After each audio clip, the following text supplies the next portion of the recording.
Yo, this is the Scarcity Studios YouTube channel. Please don't forget to like, comment, share and subscribe. And our sponsors are Alpha Claims and Hire Birmingham, the leading and best accident management company. Get a replacement car anywhere in 1 hour. I really appreciate you joining me again today. This first story comes from Chelmsford and it's about the murder of Liam Taylor. 2 men have been convicted and sentenced for his murder, and the CCTV of the evening was released by the police following the conviction. This murder happened in Essex and Liam was 19 years old. He was the victim of a knife attack while he was standing outside a pub in the Green area in Writtle at around 8 PM on Friday, January the 31st. Police received reports of 2 men that had been attacked outside the Rose and Crown pub, and sadly Liam died at the scene. The second victim was 19 years old and taken to hospital with non-life-threatening injuries and has since been discharged. A murder investigation was launched shortly after, and they said it was a targeted attack. The police actually issued an appeal for Ryan Filby, 20 years old. He was wanted in connection with the investigation. So very early on, the police knew who was involved. I've covered many stories to do with nights out and young men being involved in violence mainly. And I definitely feel like highlighting it makes people be aware and also understand the risks that you take when you do put yourself in these situations. And the last thing I'd want to see is somebody go to prison for a drunken mistake. Hours after the fatal stabbing, 4 men were arrested on suspicion of murder and taken into police custody for questioning. The Green remained shut to traffic throughout the night, while forensic officers carried out investigations at the scene. A large cordon remained in place around the pub. On February the 1st, the victim was named by his friends, and his family paid tribute to him with his mother saying, "I can't believe my beautiful son has been taken from me, and I know you'll be looking down on me." Floral tributes were left at the scene for the popular local lad, and one tribute read, "Bro, I'm broken, I don't feel real. I will love you and remember you for the rest of my life." A GoFundMe page was also set up to support Liam's family and raise nearly £4,000. Essex police provided an update later on saying they'd arrested somebody else, and officers confirmed that it was a targeted attack.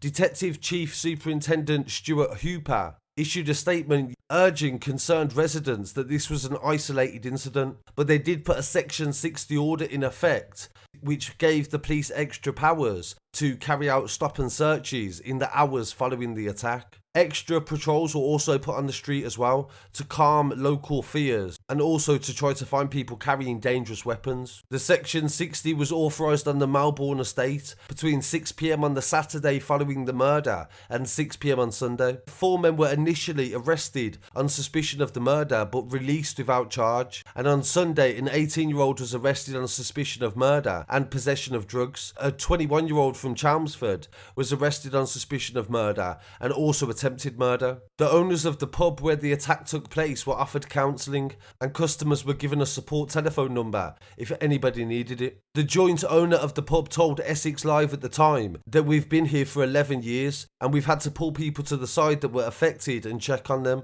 and make sure they are okay." The trial for this case actually took place in August, but reporting restrictions were not lifted until 2 weeks ago.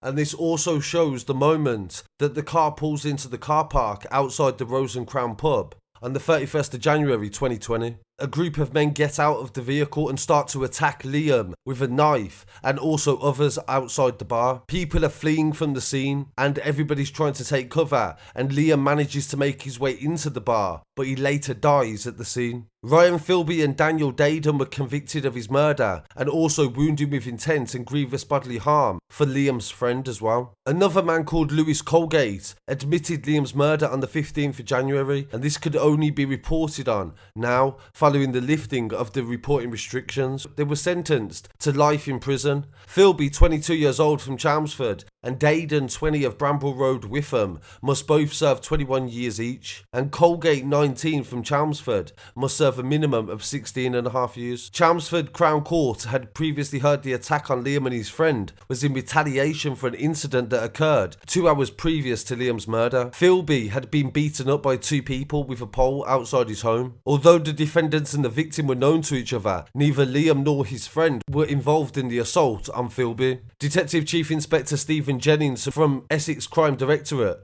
said this was a senseless and violent attack that took the life of a young man and devastated his family. His friend witnessed this attack and has suffered a lot since the murder. Liam's murder has caused reverberations throughout the community for anyone that knew him, and I understand people were angry, upset and grieving. So that's a long time to serve in prison.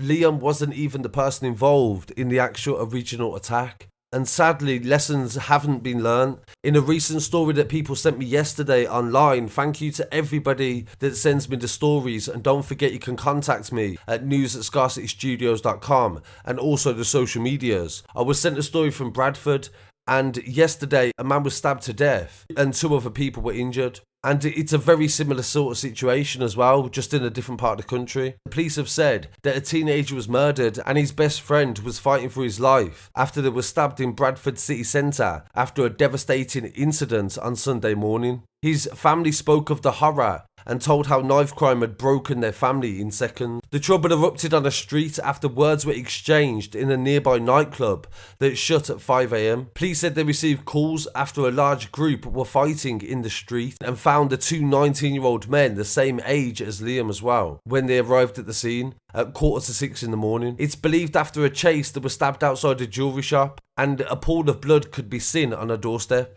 The victims were named locally as Kian Torndorf, who died a short time after police arrived, and his friend Matty Laufer. Matty is in hospital in a critical condition, and it's believed that he recently had a baby with his girlfriend. 2 males aged 16 and 26 were arrested on suspicion of murder and attempted murder. A friend of the victim at the scene told the newspaper The Daily Mirror that it was my friend who died. I'm gutted. I don't know if it was linked, but earlier on there was a fight in the nightclub and it closed at 5 a.m. His friend said that he went home at 3 a.m. and this happened a few hours later. The Daily Mirror goes on to say that they believe this is the second tragedy to hit the Kian family, as his 18-year-old cousin Stephen Torndorf died in a car crash in 2019. Stephen's dad and Kian's uncle Tommy Tools wrote on Facebook on Sunday that I can't believe what's happening again. Nearly 2 years to the day that I lost my Stephen. So tragically, we've lost Kian. Detective Inspector Mark Bowles said 1 young man has ultimately lost his life and another is continuing to fight for his. This is an absolutely devastating incident and a significant police operation and investigations underway to identify and arrest those responsible. As a result of the inquiries by the police, they said that 2 males have been arrested and are continuing to gather evidence in relation to the incident. This is a reminder again that lessons are not being learned, and seems that the same sort of scenarios and situations are occurring, and maybe something could be done to help people get home safely after clubs or exit the high street safely, because so many of these incidents occur on the high streets and in and around nightclubs. So I really appreciate you joining me, and rest in peace to the 2 men featured tonight, and I'll definitely keep you updated on anything to do with Kian's case. Please don't forget you can follow me online as well at Scarcity Studios, and I'll be back again very shortly with some more news. Peace.